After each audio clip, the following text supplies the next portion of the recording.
इस इंसिडेंट से पूरे बॉलीवुड को ये पता चल गया था कि फिरौती की डिमांड किसी से भी कभी भी की जा सकती है। फिर ऐसा क्या हुआ कि उनके अपने बेटे ने उनका नाम मिट्टी में मिला दिया, और ये पहली बार था जब पुलिस, मीडिया और अंडरवर्ल्ड को साथ काम करते देखा गया। ये बात साफ थी कि शक्ति मूवी के सुपर हिट होने के बाद अंडरवर्ल्ड को भी अपना हिस्सा चाहिए था। इसके बाद सबके मन में बस ये सवाल था कि दाऊद अपने भाई की मौत का बदला कब और कैसे लेगा। जब तक दाऊद एक छोटा गैंगस्टर था तब तक पुलिस को उसके साथ काम करने में कोई परेशानी नहीं थी।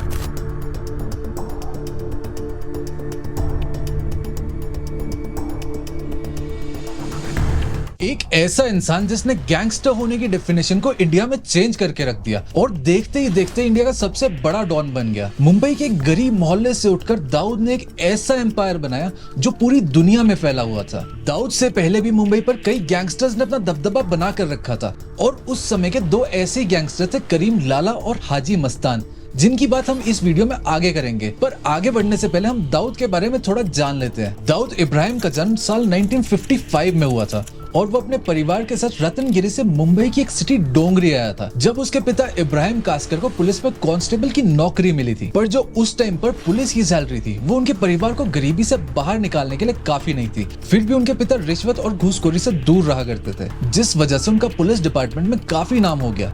यहाँ तक कि उस समय के जाने माने गैंगस्टर्स भी उनकी इज्जत किया करते थे। फिर ऐसा क्या हुआ कि उनके अपने बेटे ने उनका नाम मिट्टी में मिला दिया। दाऊद इब्राहिम के पिता यही चाहते थे कि दाऊद एक बड़ा पुलिस ऑफिसर बने, और इस सपने को पूरा करने के लिए उन्होंने दाऊद को ट्रैफिक पुलिस में वॉलंटियर भी करवाया। पर दाऊद का इसमें कुछ खास इंटरेस्ट नहीं था। जब दाऊद 10 साल का था तो उसके पिता को उनके सीनियर्स की कुछ गलती छुपाने के लिए सस्पेंड कर दिया गया और पैसे ना होने के कारण उसे स्कूल छोड़ना पड़ा। अब 10 साल का दाऊद अपने बड़े भाई के साथ बस दिन भर आवारागर्दी करता दिखता था और डोंगरी के अय्याश लड़कों के साथ उसका उठना बैठना शुरू हो गया था। वहीं दूसरी ओर उसके पिता जो बुरे कामों से दूर भागा करते थे, वो इतना पैसा नहीं कमा पा रहे थे कि अपने परिवार की नीड्स को पूरा कर सके, और किराया ना दे पाने की वजह से उन्हें डोंगरी से मुसाफिर खाना शिफ्ट होना पड़ा। और मुसाफिर खाना ही वो मोहल्ला था जहाँ डी कंपनी का पहला हेडक्वार्टर खुला। देखिए, दाऊद इब्राहिम की एंट्री क्राइम की दुनिया में एक चेन की चोरी से शुरू हुई जब वो 14 साल का था, और इस चोरी का उसके पिता को जब पता चला तो उसे काफी मार भी खानी पड़ी। पर ये उसके गलत रास्ते पर चलने की एक लौती कहानी नहीं थी, और इस टाइम तक दाऊद ने अपने दोस्तों के साथ मिलकर छोटी मोटी चोरियां करना शुरू कर दिया था।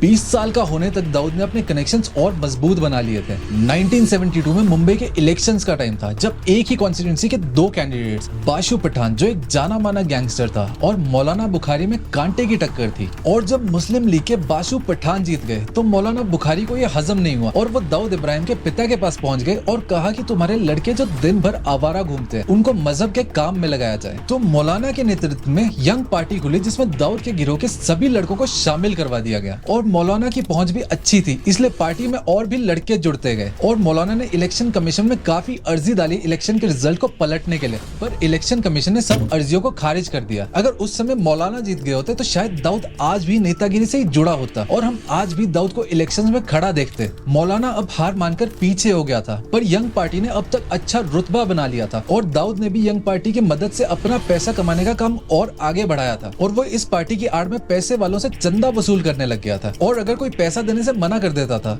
तो उसे डराया धमकाया जाता था। ये सब दाऊद के लिए अच्छा चल रहा था, पर एक दिन उसकी गैंग के एक लड़के को बाशु पठान के भाई ने बहुत पीटा, जिसका पता चलने पर दाऊद आग बबूला हो गया। बाशु पठान, जिसे बाशु दादा के नाम से जाना जाता था, वो एक स्मगलर था, पर उसके पास पठान कम्युनिटी का पूरा सपोर्ट था, और उस समय पठानों का दबदबा भी मुंबई में अच्छा खासा था। बाशु के भाई को भी पता था कि उसने दाऊद गैंग के लड़के को पीटकर गलत जगह पंगा ले लिया, इसलिए उसने बाशु से जाके ये कह दिया कि दाऊद ने बाशु को माँ बहन की गालियां दी, जिससे बाशु के मन में भी गुस्सा सवार हो गया। अब इस टाइम दाऊद ने बदला लेने के लिए बाशु पर हमला करने का फैसला कर लिया। उसे पता था कि बाशु हर फ्राइडे को दिन में नमाज पढ़ने मस्जिद जाता है, और उस टाइम ज्यादा सिक्योरिटी भी उसके साथ नहीं रहती, ना ही वो कोई वेपन्स कैरी करता है। बाशु नमाज पढ़ के बाहर निकला ही था कि दाऊद के लड़कों ने उस पर हमला बोल दिया, पर यह हमला किसी हथियार से नहीं बल्कि दाऊद की पूरी गैंग ने उस पर सोडा की बोतलों से हमला किया, और कैसे न कैसे बाशु के ड्राइवर ने उसको इन सबसे बाहर निकालकर गाड़ी में बिठाया। जब बाशु पठान को ऐसे जिसे बच के भागना पड़ा, तो उसने ये अटैक अपनी ईगो पर ले लिया।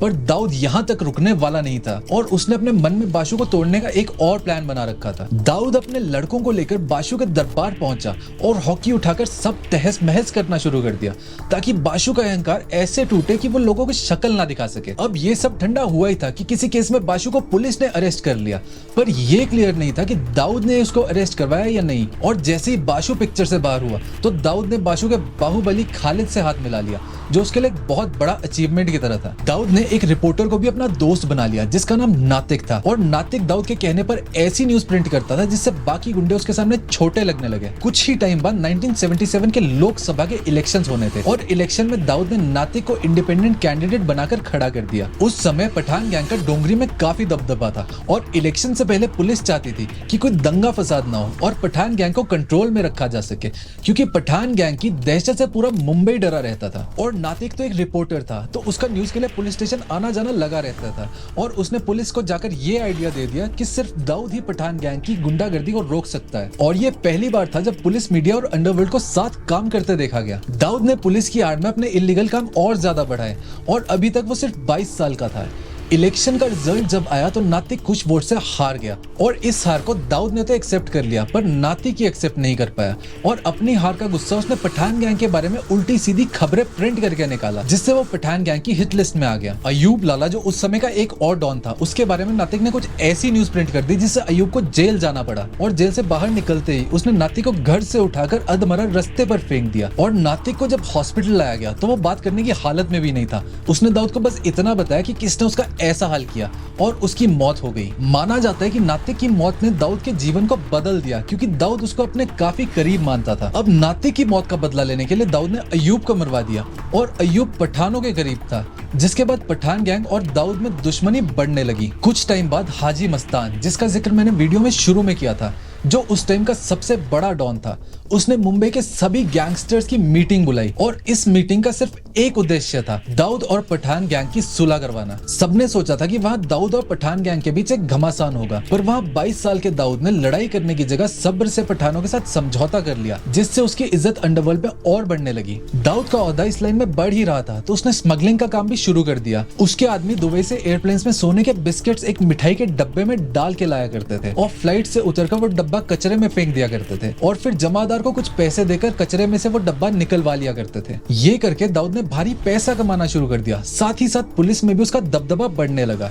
वैसे तो दाऊद के 5 भाई और 4 बहनें थी, पर उसका एक ही भाई था जो उसके इन कामों में उसका साथ दिया करता था, जिसका नाम था शबीर। और उस समय शबीर का नाम भी दाऊद के साथ ही लिया जाता था। अभी तक दाऊद और शबीर पठानों की आंखों में खटकने लगे थे। पठान गैंग का कंट्रोल उस समय 2 कजन्स अमीरजादा और अलमजेब के पास था और उन्होंने दाऊद और शबीर पर काफी अटैक्स कराए और ऐसी एक अटैक में शबीर मारा गया जब वो अपनी गाड़ी से मुंबई से लोनावला जा रहा था। बीच रास्ते में उसकी गाड़ी को रुकवाकर उसे गोलियों से भून दिया गया। इसके बाद सबके मन में बस ये सवाल था कि दाऊद अपने भाई की मौत का बदला कब और कैसे लेगा। शबीर के मर्डर के बाद पुलिस भी मारने वालों की तलाश में लग गई, पर दाऊद ये जानता था कि मर्डर किसने किया है और साथ ही उसे ये भी पता था कि अगर पुलिस के हाथों ये लोग पकड़े गए तो मामला लंबा खिंचने वाला है। इसलिए उसने अपने लड़कों को अमीरजादा और उसके आदमियों के पीछे लगा दिया। शबीर को मारने वालों में आमिरजादा के साथ एक और आदमी भी था जिसका नाम था मान्या सुर्वे।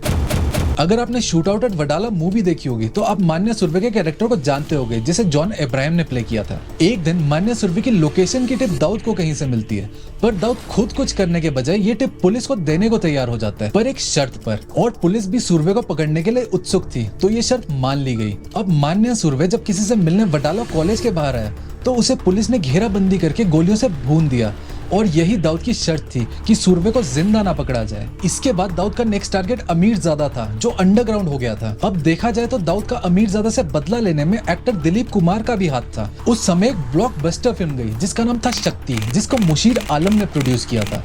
इसमें अमिताभ बच्चन और Dilip Kumar lead role play कर रहे थे।